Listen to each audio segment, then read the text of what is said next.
primitive medical care of a species that had barely begun to conquer its own diseases.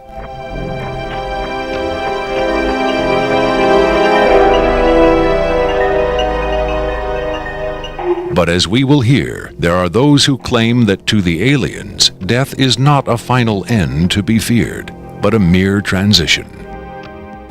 It was in the late 40s and early 50s that the U.S. government's policy toward UFOs was formulated.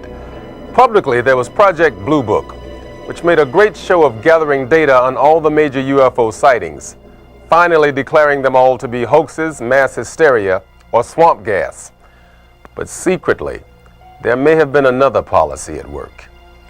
Over the years, several documents have come to light which seemingly confirm that a clandestine group, Operation Majestic 12 Group, aka MJ-12, was formed by special classified presidential order on September 24, 1947, for the express purpose of gathering information on UFOs and extraterrestrials, while at the same time keeping such information not only from unfriendly powers, but from the American public as well. If indeed Area 51 has become the nation's repository for alien technology and possibly alien visitors, then the extra-constitutional justifications for such secrecy were developed in the MJ-12 Group's planning sessions. James B. Forrestal, Secretary of Defense under President Harry Truman, is widely accused of being the mastermind behind the creation of MJ-12.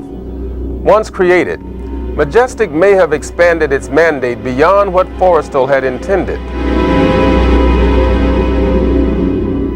Whatever secrets Forrestal may have known concerning flying saucers and alien visitors, that knowledge died with him when in 1949 he mysteriously plunged to his death from a window at Bethesda Naval Hospital. Though he was being treated for depression, many UFO researchers doubt that his death was a suicide, and point to the sinister workings of the possibly mythical MJ-12, which in their hypothesis may have been protecting its secrecy from a man who had come to believe the people had a right to know. As late as 1989, according to Bob Lazar, the identification badges at Area 51 read MAJ for Majestic. In December 1994, a document purporting to be the Majestic 12 Group Special Operations Manual was leaked to a noted UFO researcher. It contains the following directive under the heading Isolation and Custody. EBEs will be detained by whatever means are necessary and removed to a secure location as soon as possible. There follows this disturbing amplification.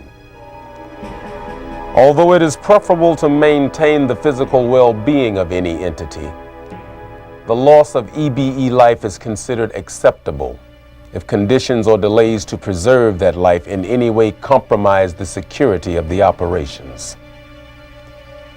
From the beginning of the UFO age, it seems, secrecy was always the government's prime directive.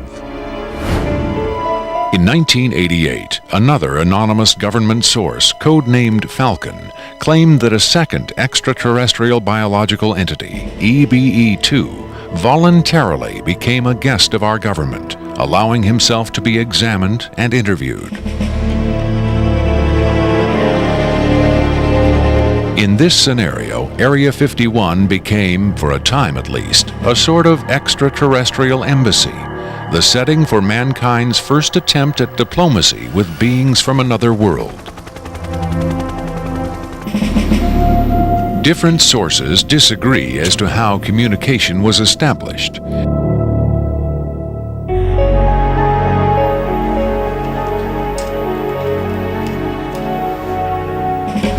There is universal agreement that the EBEs are incapable or unwilling to speak human language.